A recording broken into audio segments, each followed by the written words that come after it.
you'll see from the group is a committed group. A group that when you watch play will both entertain you, but you'll be proud for how they're working for each other and working for the city of Chicago. I consider the Chicago Fire sleeping giants.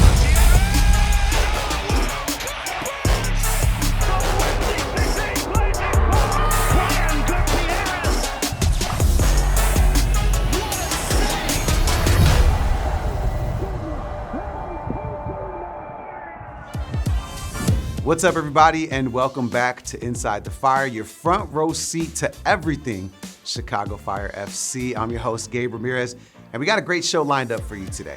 What was Soldier Field like with a record-breaking 62,000 on hand when Lionel Messi and Inter Miami came to town? Plus, what made Fire goalkeeper and homegrown talent Chris Brady feel disrespected after the match? Later, Sandwich King and Oak Park native Jeff Morrow stops by and whips up a Chicago staple with a twist. And lastly, can the men in red pick up their first home victory of the season against a tough opponent in FC Cincinnati? All right, let's kick things off with the man himself, the latest designer in our poster series, super dope illustrator named Walker TKL. And let's learn a little bit about the motivation behind his Miami match artwork. What up? It's Gabe Ramirez. And of course, we have our poster series all season long where you've been able to pick up one of 6 iconic, unique posters. And today we have our newest illustrator, Walker TKL, in the building. What's going on, man? How's it going? Good to be here. Yeah. We were talking outside how it's cool that teams kind of take advantage of the talent in the Chicago area, able to do things like this. Why do you feel like that's so important? Why do you think collaborations like that are important? I love anytime I can get to do work for a local team. I think, Chicago obviously has a great community of artists, and it's always a privilege to be able to work with the local team because, again, Chicago is a part of my identity. So to kind of get to put that into my work and have it all come together. Chicago, you mentioned it, right? You are really influenced by so many things in this city, right? Whether it's musically, culturally. Talk about how the city has not necessarily defined, but helped shape what it is that you do. I think it has a great tradition of obviously art and architecture and lots of stuff to pull from the history and culture of the city. For me in particular, it was so cool to get to do this project is that it's a screen printed poster. And I kind of defined my artistic style through looking at great artists who came up in the screen printing scene, doing gig posters for shows and music and stuff like that. So I always love when I get the opportunity to design a screen printed poster. Seems like there's a lot of unique things that are coming together to kind of mold who is Walker TKL. So talk about your style, right? Obviously we talked about, how your background has kind of influenced that, but the style itself, how you approach creating art, what is that like for you? Yeah, I try to, be representational in that I try to, draw subjects realistically to some degree, but then also integrate these kinds of ideas of abstraction and surrealism into the work. So I try to bring those two things together to create something that my goal is always just to make something I haven't seen before and that I want to see exist in the world. And that's basically what I go for with every piece that I do. Sometimes I succeed more than other times, but that's always the goal. Well, you were definitely successful with this one. This is unlike anything I've ever seen before. This unique poster for Chicago Fire versus Inter Miami. Now, the Fire is, you don't need explanation for that. That's there in the background. Why did you want to make it such a big part of the poster? Fire is obviously such an evocative image. I was like, if we're going to do fire, let's go do with fire. It. Yeah. So, and then obviously, the flamingo for Inter Miami. All right, why'd you choose that? Because there's so many things you could have chosen for Miami. What made you go with the flamingo? This is a bit of a deep reference, but I was watching a documentary about yacht rock, and there's this artist, Christopher Cross, and they showed his album cover, and it's just like a flamingo, a painting of a flamingo, and some cool typography. I was like, I think that's my favorite album cover. That's gotta be. I want to draw a flamingo. Makes sense. So I put it in there. Do you feel like when you're creating, whether it be for a big brand or for yourself, that there is a difference, right? Do you feel like it's all the same when you're creating your own work or when you're being hired to do something, whether it's for ESPN, Chicago Fire? Yeah, I mean, obviously when I'm doing work for myself, there's a little bit more freedom, more time, and so I'm able to experiment a little bit more. But the goal is always, if I'm working for a client, no matter the size of it, is to bring my style to that work. That's the reason they're hiring me, is like they've seen what I can do. And so, yeah, I try to keep it consistent. And then when I am able to like kind of do stuff that's not client work, personal work, that's where I'm able to kind of like experiment a little bit, add some stuff to my style. There's different avenues to do that stuff, but yeah, try to make sure I have a defined style, so people, when they see Walker TKL, they know what they're getting. Yeah, and they're definitely gonna be getting a unique piece with this one. I'm just trying to put into words for me, what it's like to do something for the hometown team, right? You talk about being able to do something for clients, but this is Chicago, right? Yeah. This is Chicago Fire. This is Walker TKL, Chicago Inn. What does that mean for you when you see those two things married? Again, I love being able to do work for hometown teams. I've been lucky enough to do them for a number of Chicago teams. And yeah, again, it's such a big part of my identity, being from Chicago and living here for almost all of my life. Yeah, when I'm able to kind of like be associated with a team that's from Chicago, a professional team, that's like, the dream. I, grew up watching all these teams, so it's super special to be able to be associated with them in that way. But don't forget, we'll have 4 more opportunities for you to pick up posters from unique illustrators from the Chicagoland area all season long. All right, I'm Gabe Ramirez. He's Walker TKL. Make sure you guys support this guy. Appreciate you hanging out. Hey, thank you. Yeah, I guess sometimes those albums in your parents' basement come in handy, man. Shout out Walker TKL. The poster was super dope. All right, and make sure you're on the lookout for the next one because it drops in June. All right, Walker made sure we were ready with the art for Inter Miami, but the team needed to make sure that they were even more focused on the pitch. So how did the men in red prepare for one of the biggest matches of the season? Let's take a look.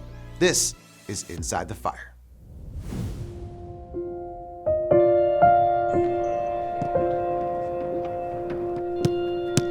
We get the opportunity to learn from our mistakes and to get a bounce back win. We did analyze of our game. We saw some things that we can and we have to improve for the next game. We have to be spot on Sunday because they're, like I said, dangerous team who can, get use of our mistakes. We're looking forward to play in front of our fans again and to showcase what we can do this year and just to entertain them and hopefully to win. Anytime you get to play against a team that's close to the top of the table, it's some type of measuring stick, right? And for us, looking at Red Bull last week was, okay, they made it to the final last year, a team you're playing away, we know it's difficult, we want to measure ourselves, how can we do? And so for Miami, it's no different. This is a group that has high aspirations, and if we have these high aspirations, we have to be able to compete against teams like Miami. They're a different team, we are a different team. We have a new identity, new players, and it's going to be very exciting, I think. Everyone is looking forward, obviously, because we know that there are some more eyeballs on us, on that game, so we can show everyone what we're about this year. There are a lot of people with Messi jerseys, and expectedly, right? I mean, he's the best player in the world. But what I saw, especially in the first game, was that the tides start to change. Fans start cheering for the Fire as we get the upper hand. For us, it's how do we help change the momentum of the fans, and how do we get them fully supporting us and on board? Because everyone likes to see the home team win.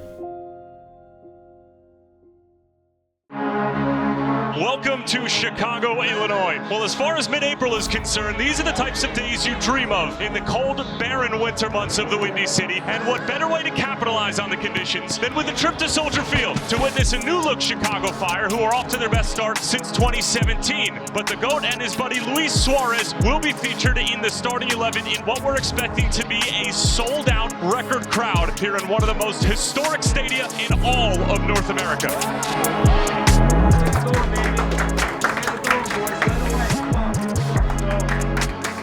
Most important thing, guys, is us, right? Move the ball around. Guys, another game, another team, another opportunity. That's all this is. Everyone stay composed. Don't worry about who's on the other team. Worry about us. 1, 2, 3, fire! We invite you to turn off the world and turn on the game. 3 points in the Eastern Conference up for grabs, and we've got a good one in front of more than 60,000 on the lakefront in Chicago, Illinois.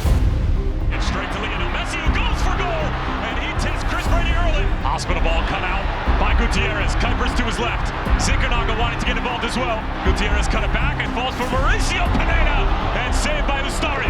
Flag stays down for the time being. Zinchenko stutters. Zinchenko going for goal, and it's on the outside of the post. going to do it for the first half from Soldier Field, and this sellout crowd, it's Fire 0, Inter Miami 0. Les Gutierrez plays it off for Zincanago, and Ustori caught it. Messi with options. Messi still going. Was he fouled right at the edge of the area? And this is spelling all sorts of trouble for Chicago. Messi, it's off the bar. Bamba got it away from Brian Gutierrez, and he had so much time, it felt like he might have been able to take another touch. Instead, it's right into the hands of Ustori. Messi hits off the bar. Messi dropping deep to receive. Takes it over the top. Suarez takes it on the first time. Offside flag is up. Great football. It's Joe Bamba, saved by Ustori, and the follow-up from Haile Selassie is wide to Joe Bamba. And he's got plenty of pace as well. Haile Selassie running with him. Back for Bamba. Is this the moment for Chicago? 2 golden opportunities in a matter of seconds for Joe Bamba. It's end-to-end football now. Allende pulls it wide. That's going to do it full time. For the first time in league play this season, Inter Miami are shut out. The Fire remain winless at home as it finishes 0-0 here in the Windy City.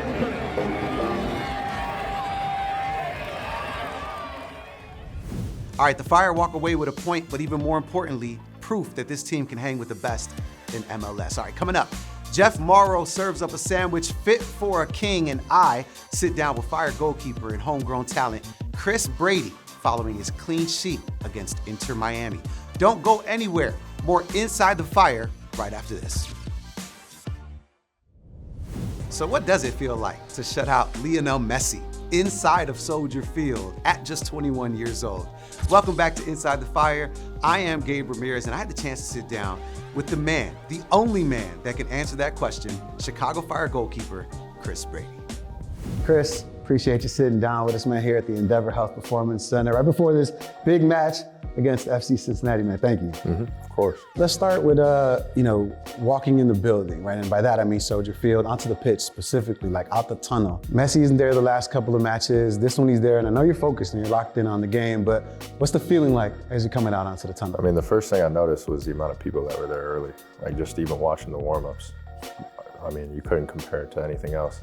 And it definitely added a little bit of pressure to my warm-up, making sure that everything was sharp and in tune. But yeah, that was definitely the first thing I noticed. Yeah, whenever I'm in stadium, I'm locked into that corner right there. So I see you, Zach, and I'm always watching it. And you were dead set, so I was hyped up to see that. But let's talk about the match a little bit. I know afterwards you said you wanted everybody to know that you got a hand on one of them free kicks, right? I did. That's why I posted that picture. That's why, I was super happy when I got sent that picture, because that was proof. That confidence. I see it out there. You're a young man, 21 years old. Talk to me about the evolution of confidence, right? Because you're homegrown, but at the same time, you get to this moment on Sunday and it is somewhat larger than life. Yeah, when you're younger and playing, it's something that you realize you have to develop, but you don't really know how. And then as you play, you make mistakes, you make good plays, and you sort of build on that. But the thing that really propelled me, especially this year, is the trust that I've been given from both the coaching staff, my back line. Just the trust that everybody has in me really allows me the room to work, but also just the ability to do my thing, Yeah, and it's got to feel good when you do get some good saves, right? Yeah. Whoever always. It is. Whoever is in MLS, always. when you get that save, right? What is that like? I mean, a lot of us never get that opportunity to be, in goal, to see some action coming towards you in the heat of a moment, not necessarily knowing where things are going to go. What is that like from a goalie standpoint? Like the pressure of like bearing down, ready for action is something I would say it's similar to almost like lifting weights. Like when you unrack a bar and then all that weight's coming down and your body's bearing down, ready to explode. That's similar to the feeling that most keepers get before they're about to make a save. So it's like a blackout moment ever? A little bit, yeah. Sometimes after a save, I think I mentioned it before, but when I made my very first MLS save, my brain, my ears weren't really turned on, and after I made the save, all the noise came crashing in. So yeah, a lot of other senses go out the window when you're in that moment. But well, you are the last line of defense when it comes to the Chicago Fire team, but everyone has applauded the effort that was put forth by Carlos Turan, Jack Elliott in that back line. It's a different formation as well than we had seen in previous games. Talk to you about that. Knowing there was gonna be some new guys. You got Amari that did a great job as well, but that new formation and you as a goalie, what was that even like? I mean, it was all about kind of containing Messi and their playmakers. So we adapted a little bit to what we were gonna see against the opponent. And I think, like you said, they did a great job. But it helps a lot when, we have a game plan, we work on the game plan all week, and then on game day, we go out and execute that game plan. That helps a ton. All the players, all the coaches, makes life easier. It was great to see, from a fan's perspective, right? To see Carlos out there, to see Jack, big bodies imposing their will on that back line. I'm sure, I see the smile. I see the smile there. So as a goalie, I know the whole team is yours, but that back line is that's our guys back there? Family right there, yeah. No, it makes my job so much easier that they've got the stature, the confidence to do what they do. I've seen a lot, not just on the pitch, but social media, a lot of support for one another. Talk to me about the chemistry that this team has that is unique to yourselves. Yeah. One thing that I've been trying to influence a lot this year is just the appreciation, especially when the guys in front of me make a good play or a good tackle or a good pass. Giving them that applause, that appreciation. I think that really helps them, get that confidence and that ego boost even higher and higher and higher. And it also breeds a level of mutual respect amongst one another. When instead of putting people down, there's that positive flow of emotion. Yeah, and it seems like the positivity is leading to some good things for the Chicago Fire team. You guys got, FC Cincinnati coming up. When you look at a team like that coming off, not necessarily an emotional game, I'm trying to downplay it, but coming off a big game, how do you stay so focused, right? Because the result wasn't a win, you still get a draw. Some people look at it as a victory, getting a point, moving forward. But going up against the next team, how do you refocus? How do you reset? I think it's just going back to the keys that are going to be very present in the game on Saturday. The keys for us defensively are pretty much play similarly to how we played on Sunday, staying compact defensively, making sure everybody's marked and all that. And then on the other side of the ball, just finishing our chances. Fire fans, this is your guy, Chris Brady, right here hanging out with us. And we hope for more success, continued success throughout the season. And we hope you guys are following along as well.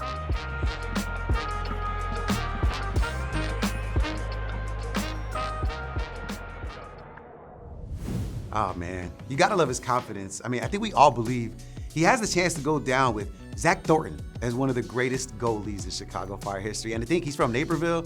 I'm a city guy, right? And a lot of people talk about who can claim Chicago, but the suburbs rep for us too.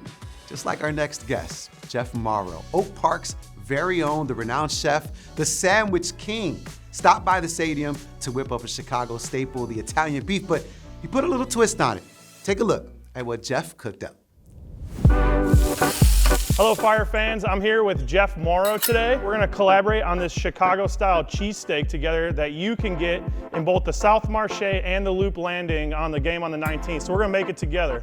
Amen, Chef Ryan. I'm so happy to be here. Chicago, it's the butcher of the world, so we're starting with some certified Angus beef, well-marbled, shaved ribeye. We're gonna use that jardinera oil, which gives you that funky, fermented flavor. We're gonna hit it with a little black powder rub, which is gonna give it that kind of Chicago steakhouse char we love. Now you need your katana blades here. All that beautiful shaved ribeye, you chop it up. And then let's talk about the sauce. I think this is what really sets it apart and makes it the Morrow cheesesteak special, So this is my famous Taylor Street cheese sauce, which is a super creamy nacho cheese sauce texture, but bumped up with fontina cheese, sharp provolone, and a little bit of gorgonzola for that extra funk. I love the gorgonzola. That makes it such a unique flavor. It's all about layering of flavors in proper ratios. This is our medium craft jardinera. Look at that color. Look at that cross section. Get in there, Adam. Come on.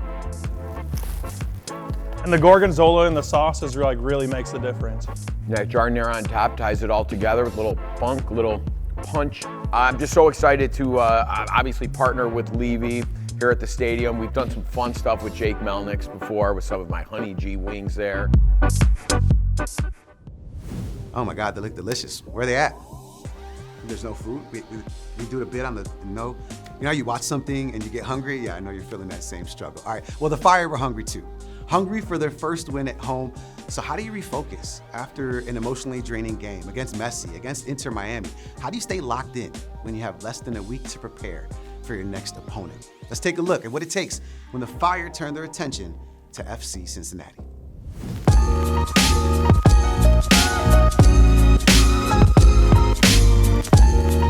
The way I see it, and I've said this a number of times, is every game is a top team. Every game is difficult. When you think about, DC, Montreal, they gave us very difficult games, and we have, easier times against other teams. So the way we approach each and every game is very similar. We know we have to prepare. We have to have a strong game plan coming in. It needs to be clear to the players, and then we need to go out and execute it. We don't even get ahead of ourselves and start looking down the road, because really the only thing in front of us right now is FC Cincinnati, and that's who we're focused on. Over the last couple of years have been one of the better teams in Major League Soccer from a performance standpoint. Very robust center backs, very physical team. We have to be prepared the best we can, and then we have to go out and have a good performance. We've been struggling trying to get players healthy and get continuity within the team. And, that always takes a toll, especially in the defensive end. And as we get guys back playing together healthy, I think, you'll start to see some more consistent defensive performances. But from a data standpoint, there's been some good aspects of our defensive game. We're preventing opponents from progressing at a very high rate. So there's a lot of good things, and I think the performance on Sunday was just a culmination of some good work throughout the entire year. The way we look at it is talent is only the floor, and basically the ceiling is determined by your character and what you're willing to put in and how hard you're willing to work. And we've seen that so far with this group, that they've been working hard, really focused on continual improvement, trying to get better every day. And competing. We have, difficult training sessions, a lot of competition built into the training sessions, but they've been managing through that well.